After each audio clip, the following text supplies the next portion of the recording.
Mesdames et messieurs, nous sommes mardi 17 juin. Merci de nous suivre dans cette édition que nous ouvrons par ce communiqué de l'Assemblée nationale. Conformément à l'article 78, alinéa 2 de la Constitution et à l'article 95 du règlement intérieur de l'Assemblée nationale, le président de l'Assemblée nationale porte à la connaissance des honorables députés qu'une séance plénière de la session ordinaire en cours se tiendra demain, mercredi 18 juin, à partir de 10 h dans la salle Modibo Keïta. Et le projet d'ordre du jour porte sur des délibérations sur une motion de censure déposée vendredi dernier 13 juin. L'opposition malienne a donc déposé vendredi dernier une motion de censure devant l'Assemblée nationale. Le débat sur cette motion de censure aura lieu demain et le Parlement s'apprête donc à entamer des discussions sur la troisième motion de censure de l'histoire institutionnelle de notre pays. L'opposition reproche entre autres au gouvernement d'être incapable de résoudre les problèmes urgents de l'heure. Une motion a par nature pour objectif aussi de renverser un gouvernement.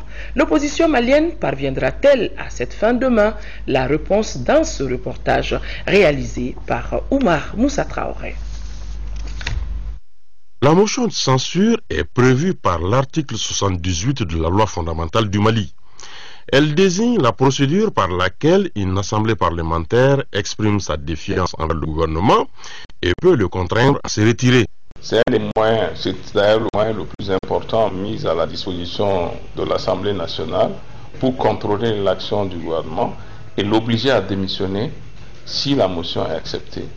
Donc la motion de censure est une technique parlementaire qui a fait beaucoup de dégâts sous les républiques précédentes en France parce que souvent le gouvernement avait 3 jours, 1 mois, 6 mois de vie de moyenne parce qu'il suffisait d'avoir une majorité simple à l'Assemblée pour renverser un gouvernement.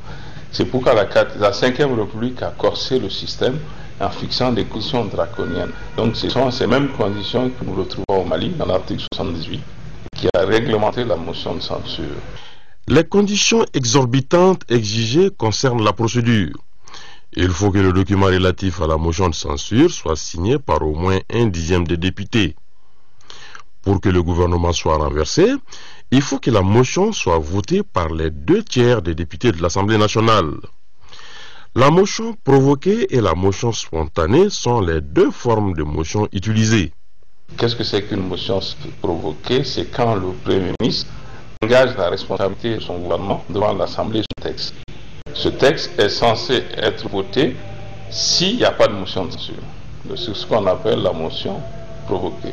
Mais le cas qui nous concerne aujourd'hui, c'est une motion spontanée qui est maintenant fixée par le 2e alinéa de l'article 78 qui dit que un certain nombre de députés au Mali, on a dit 10%, peuvent déposer une motion de censure pour exiger du gouvernement de venir s'expliquer sur certains problèmes. Et à cette motion de censure est attachée des conséquences. Si la motion est adopté par la majorité qualifiée. Chez nous, c'est 2/3, mais il faut aussi que c'est 2/3 des députés, ce n'est pas 2/3 des votants.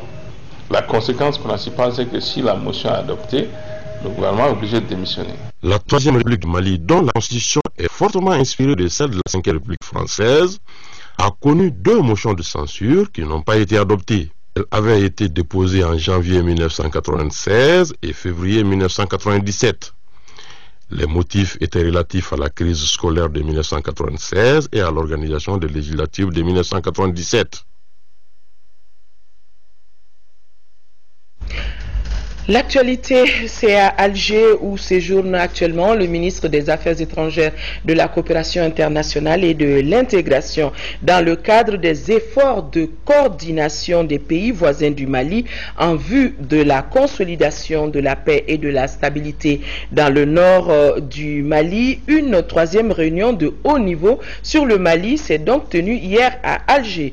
Placée sous le sceau de la solidarité avec le Mali, cette rencontre a été l'occasion pour les participants de passer en revue le développement en cours au Mali et de façon particulière au nord du Mali à la suite des événements tragiques survenus à Kidal les 17 et 21 mai derniers et leurs implications sur les plans sécuritaires, politiques, économiques et humanitaires ainsi que sur les actions entreprises pour relancer le processus de paix dans ce pays. Les participants ont estimé que ces événements, par leur gravité, viennent rappeler la nécessité et l'urgence d'accélérer le processus devant mener au dialogue intermalien inclusif de façon à jeter les bases d'une réconciliation véritable entre les Maliens d'une part et les autres de l'autre côté, d'une paix, d'une sécurité et d'une stabilité. Cet autre communiqué en provenance toujours d'Alger, le comité bilatéral stratégique algéro-malien sur le nord du Mali a tenu sa 4e réunion. C'était les 14 et 15 juin dernier et c'était sous la coprésidence du ministre algérien des Affaires étrangères et de Abdoulaye Diop, ministre malien des Affaires étrangères, de l'intégration africaine et de la coopération internationale. Les deux parties ont, dans ce cadre, procédé à un examen d'une série de propositions de nature à favoriser l'instauration d'un climat de confiance entre les parties concernées à travers la mise en œuvre des mesures à convenir afin de faciliter les discussions dans un calendrier et une méthodologie arrêtée. Enfin, les deux parties ont souligné l'importance de mener cette nouvelle phase avec l'accompagnement des partenaires régionaux et internationaux qu'elles invitent à apporter soutien et appui à ces efforts menés en droite ligne des objectifs fixés par la communauté internationale visant à préserver l'intégrité territoriale et la souveraineté du Mali et à conforter son unité nationale. Ici à Bamako, près de 134 millions de francs CFA, c'est le montant d'un projet d'appui à la formation à l'utilisation du cadre de l'analyse des risques pour une meilleure gestion de la sécurité alimentaire. La signature de ce document relatif au projet entre le ministère de la Santé et la représentation de l'Organisation des Nations Unies pour l'alimentation et l'agriculture dans notre pays a eu lieu au ministère de la Santé. C'était en présence de notre reporter Fademba Keita. À travers ce protocole d'accord, la FAO s'engage pour une période de 18 mois dans un programme de formation. Il aura pour mission l'amélioration des capacités des gestionnaires, mais aussi des autorités compétentes à mieux contrôler les denrées alimentaires. Il contribuera notamment à améliorer les capacités des experts du gouvernement à participer activement aux travaux du Codex et aux organes d'évaluation des risques, à améliorer la capacité d'adaptation et d'application sur le plan national des normes alimentaires développées internationalement. Ce projet de près de 134 millions de francs CFA est une initiative de l'Agence nationale pour la sécurité sanitaire des aliments. Il y a plusieurs préoccupations qui ont été exprimées justement sur les risques sanitaires liés aux aliments au quotidien. Nous étions en train justement de parler comme un hasard du cas du pain, le transport, la livraison du pain, le cas de la viande. Il y a plusieurs domaines où les risques liés au traitement des aliments méritent d'être mis en exerce et combattus. Outre le ministère de la Santé et de l'Hygiène publique, sont concernés par le projet des ministères du Développement rural, du Commerce, de l'Industrie et de la Promotion des investissements. Ouverture de l'atelier sous-régional sur les filières Jatoufra ou Pourguer en Afrique de l'Ouest. Cet atelier vise à élaborer des termes de référence utiles aux porteurs de projets et aux décideurs permettant de caractériser les filières paysannes de production d'énergie renouvelable et cela à partir du Pourguer. Daouda Sidiki Diarra. En Afrique de l'Ouest, le Jatroufa ou Pourguer est présenté comme la meilleure opportunité de développement des filières d'agrocarburants pour le développement du monde rural. C'est pour cela que le réseau Jatroref a commandité et organisé une étude sur les filières Jatroufa. La restitution de l'étude en question sera faite au cours de cet atelier sous-régional de 3 jours qui a ouvert ses travaux ce lundi à Bamako. Il vise par des échanges entre les participants sur les résultats de l'étude susmentionnée la construction des référentiels communs des modèles de filière JAPROFA.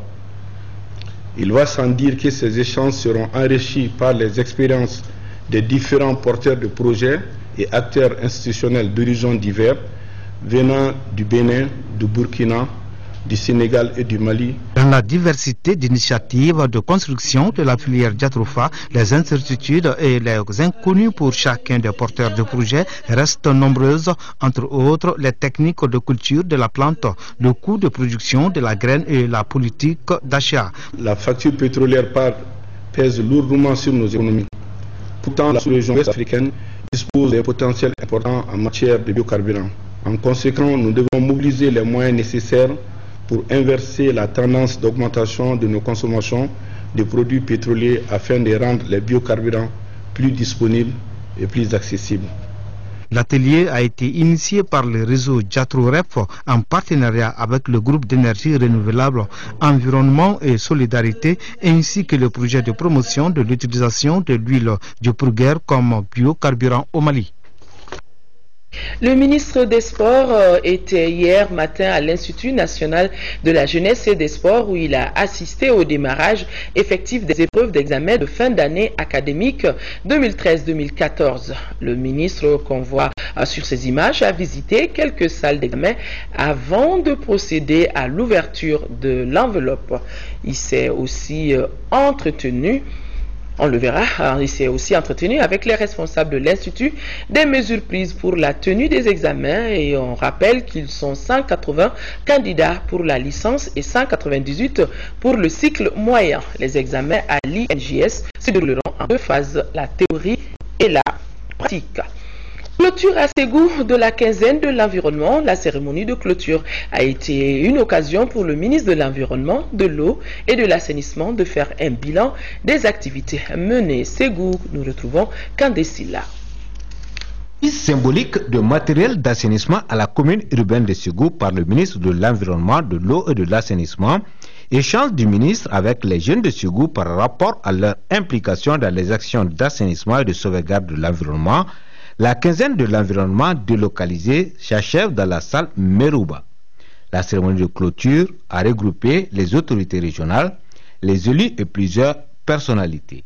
Une occasion pour le ministre de faire le bilan de l'édition 2014. Ce bilan, non moins exhaustif, doit s'inscrire dans la durée. Qu'il s'agisse de l'évolution de la décharge finale de Noumougou, qu'il s'agisse de l'originalité complexe constituée du jardin zoologique et du parc national du Mali, qu'il s'agisse du partenariat public-privé dans la forêt classée de la Faya, ce ne sont là que quelques pistes de solutions et des réponses concrètes aux problématiques et défis environnementaux. Les lumières de cette 15e édition s'éteignent maintenant, virtuellement. Car en chacun d'entre nous devra être entretenu le désir ardent de refléter longtemps ces lumières. Déjà dans la salle Merouba, des échos favorables s'annoncent pour la pérennisation des acquis enregistrés à Ségou avec le lancement du concours commune propre de l'ING Agir de la première dame du Mali. Ce concours s'étalera sur 5 mois et est ouvert aux communes de Sébourou, Pelengana et Ségou. La cérémonie de clôture a pris fin par la remise d'attestations de diplômes d'honneur à des personnalités, associations et à des institutions pour leur implication dans la réussite des activités. Aussi, l'émission à grand public Top Étoile était de la fête pour joindre l'utile à l'agréable.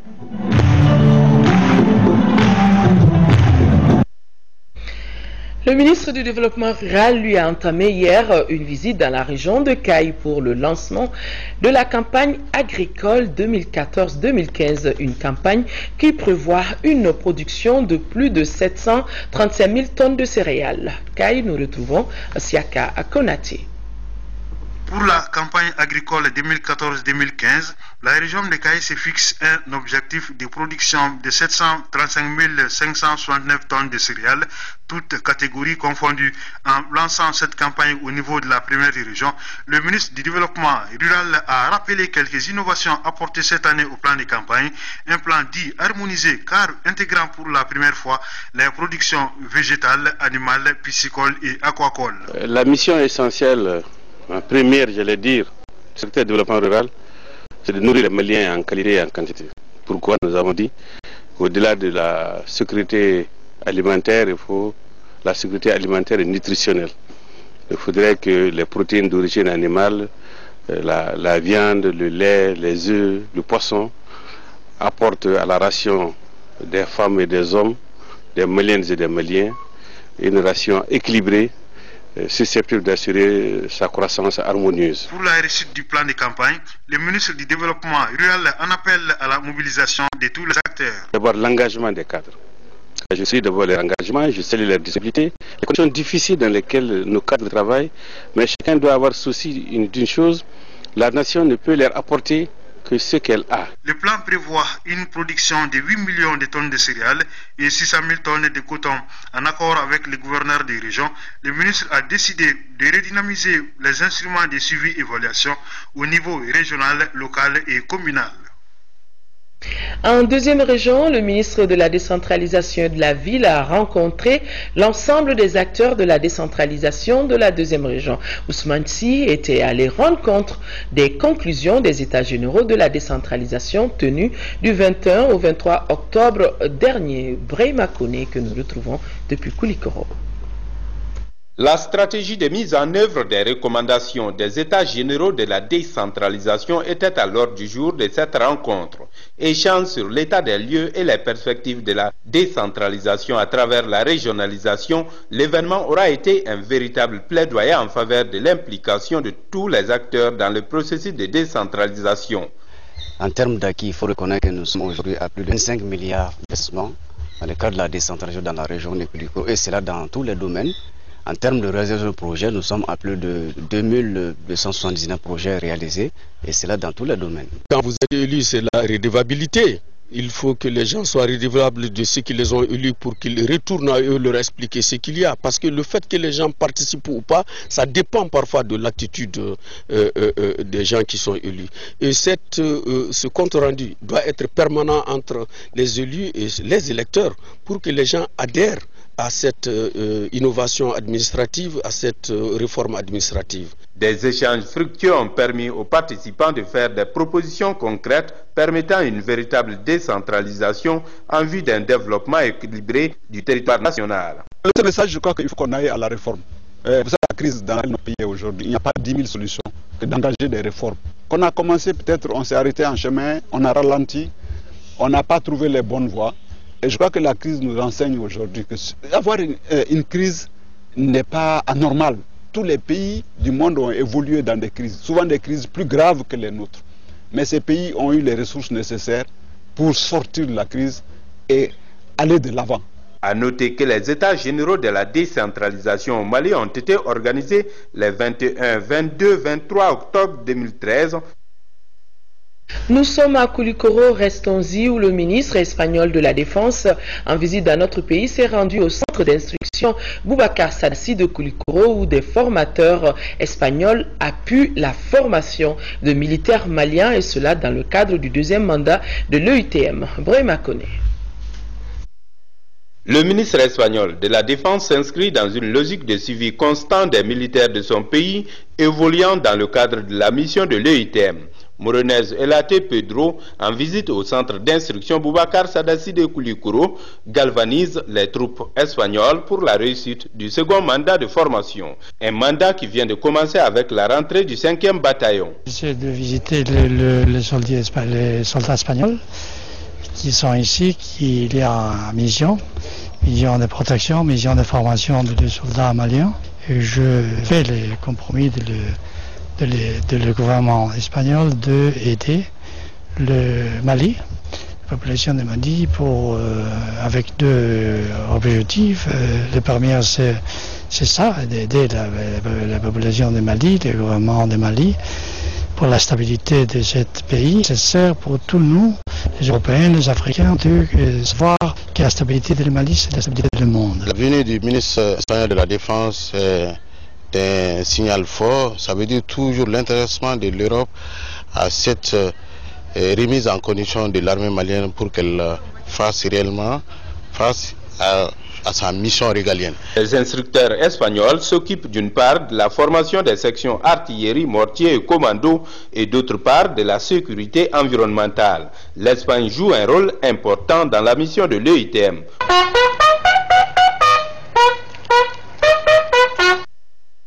En 5e région, le gouverneur était en visite dans la zone de Karawassa, dans le cercle de Douanza, et c'est pour s'imprégner des difficultés auxquelles la population nomade est confrontée et à encourager les actions de développement entreprises par un fils du terroir. Nous retrouvons Yakuba Meiga. Le secteur de Karawassa dans la fraction de Keltadak dans le cercle de Douanza est une zone à vocation essentiellement pastorale avec une population majoritairement nomade. Malgré la crise sécuritaire dont l'impact est perceptible à travers la dégradation de la plupart des infrastructures, les difficultés d'abreuvement et d'alimentation du cheptel ou encore l'insécurité alimentaire tout court, la majorité de la population est restée sur place. On est fidèle à notre pays. Je lance l'appel à tous les gens qui nous créent des problèmes, vraiment qu'ils laissent les armes et qu'ils viennent faire comme nous. Le Mali là c'est pour tout le monde. Pour toucher du doigt les difficultés auxquelles la population est confrontée, le chef de l'exécutif régional a fait le tour de certaines infrastructures dont la plupart a été réalisée par un fils du terroir, Abdallah Ag Mohamedine Al-Ansari, dans le cadre d'une ONG intitulée Tanfo Kalanda. L'objectif visé par cette initiative est de faire de la zone de Karawassa un complexe agricole à part entière porteur du développement. J'avoue que ici, la réconciliation est effective. Grâce à lui, on assiste à une certaine sédentarisation de ces populations nomades. Nous pensons que ces actions doivent être soutenues. Pour accompagner la stabilité des activités socio-économiques dans la zone, le gouverneur de la région a remis par le biais des directions régionales de la santé et du développement social un lot de médicaments et d'articles divers à la population. Renforcement du dialogue social, de la consolidation de la paix et de la cohésion sociale, c'est le thème de la rencontre intercommunautaire que vient d'abriter la commune rurale de Gouzoureul. Gouzoureul, c'est dans le cercle de Gao. Drissa Kone, compte rendu. C'est une série de débats qui a animé la rencontre intercommunale. Qui doivent rapidement et franchement se parler, et discuter des causes et conséquences de la crise et enfin penser les blessures. Au terme des débats, il a été proposé de multiplier de telles rencontres. Un comité de suivi pour l'application de ces consensus sera d'ailleurs mis en place dans un bref délai. L'Ordre des urbanistes du Mali a tenu son assemblée générale. Au cours des travaux, les urbanistes ont passé en revue plusieurs aspects dans le rapport d'activité de l'année écoulée. Aljuna Tina. En matière d'urbanisme, beaucoup reste encore à faire dans notre pays. C'est du moins le constat des professionnels du secteur qui tiennent leur assemblée générale. Une assemblée au cours de laquelle ils plancheront sur plusieurs points. Faire un peu le point sur les activités que nous avons menées en 2013 et pour programmer d'autres activités dans le reste de l'année qui est à venir. Les activités principalement, comme vous avez constaté, l'urbanisme c'est un métier qui n'est pas très connu. Donc nous avons beaucoup d'activités qui sont dirigées vers la promotion de l'urbanisme. La population malienne s'accroît à un rythme effréné. Ceci n'est pas sans conséquence sur notre environnement et sur l'urbanisation de la ville. Si des dispositions ne sont pas prises, comme à Bamako par exemple. Élaborer des documents de planification, c'est une très bonne chose. Et aujourd'hui, je puis dire que l'ensemble de nos villes importantes disposent soit de schémas directeurs et même des fois des plans d'urbanisme sectoriels. A noter que l'Ordre des urbanistes assiste les collectivités décentralisées pour une meilleure maîtrise des outils de gestion urbaine par le biais de la formation et de l'appui conseil. Environ 50 millions de francs CFA, c'est le coût de réalisation d'une école fondamentale à Kalabankoro Plateau. Les locaux ont été inaugurés en présence de plusieurs responsables scolaires, politiques et administratifs. Nouhoum Sissoko, compte rendu. Le nombre d'établissements scolaires augmente à Kalabankoro Plateau avec la création de l'école privée Baraka de la diaspora. C'est l'œuvre d'un Malien résidant en Côte d'Ivoire. Le coût de réalisation est estimé à quelques 50 millions de francs CFA. L'école format 6 classes entièrement équipées de tables bancs, bureaux et chaises. 2 bureaux pour le maître et pour le directeur, 2 classes pour les tout petits appelés la maternelle et 3 toilettes.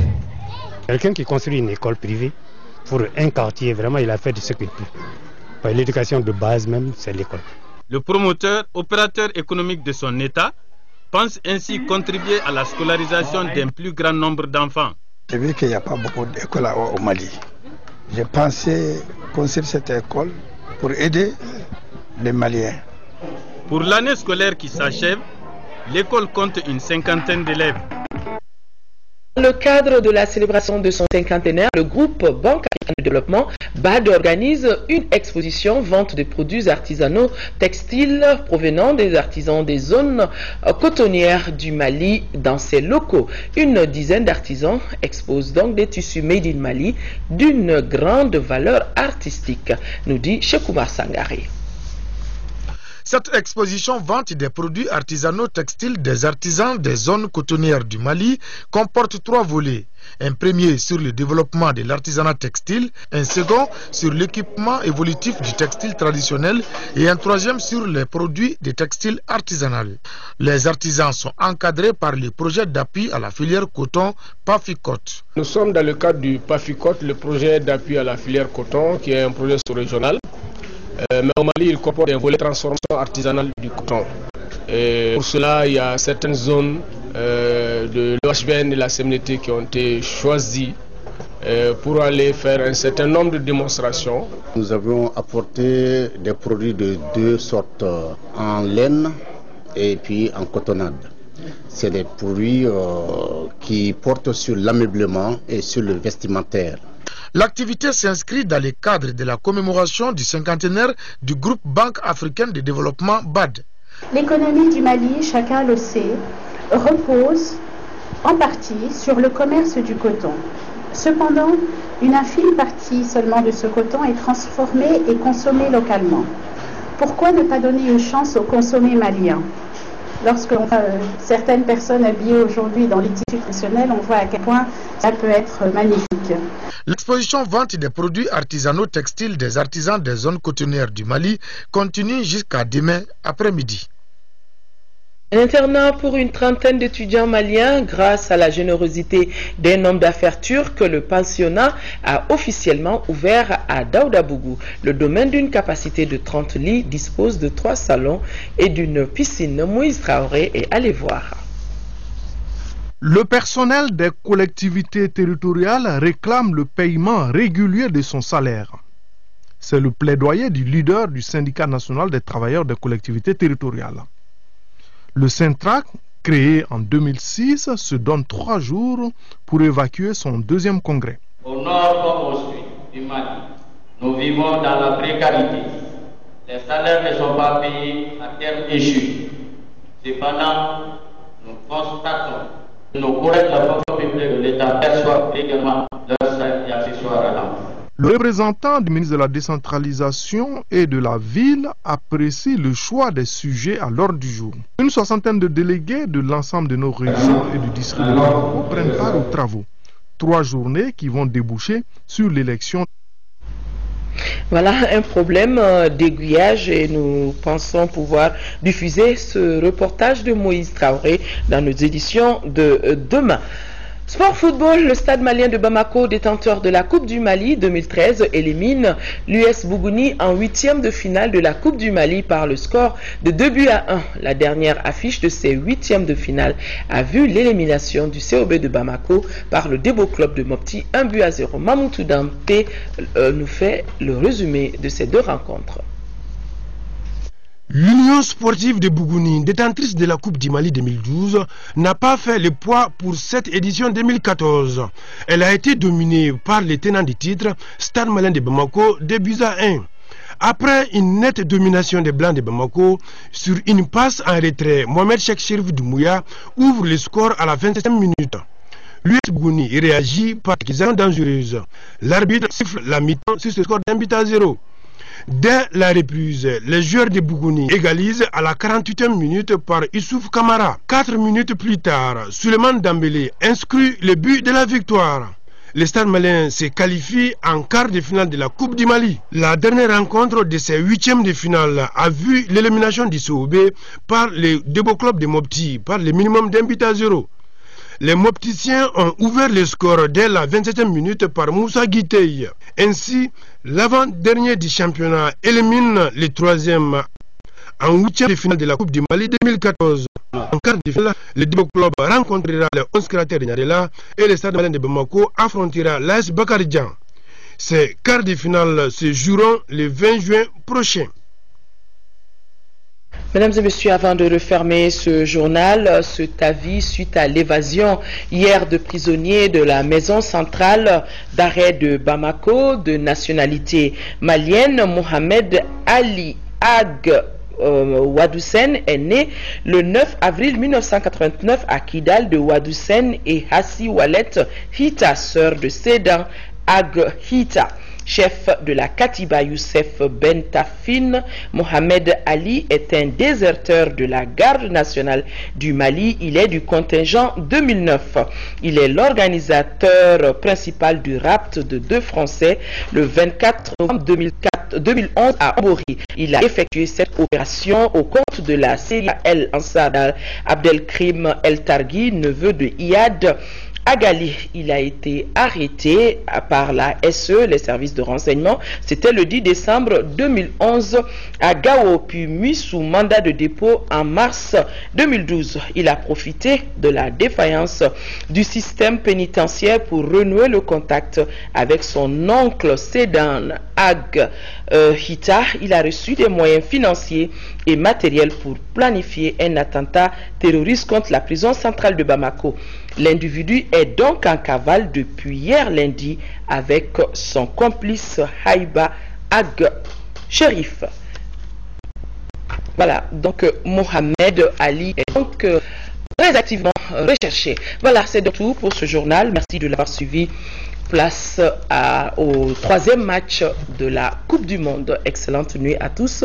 Demain, 10h-13h, Mohamed Touré et Nyanya Aliou Traoré prendra le relais pour l'édition de la nuit. Excellente nuit à tous. Au revoir.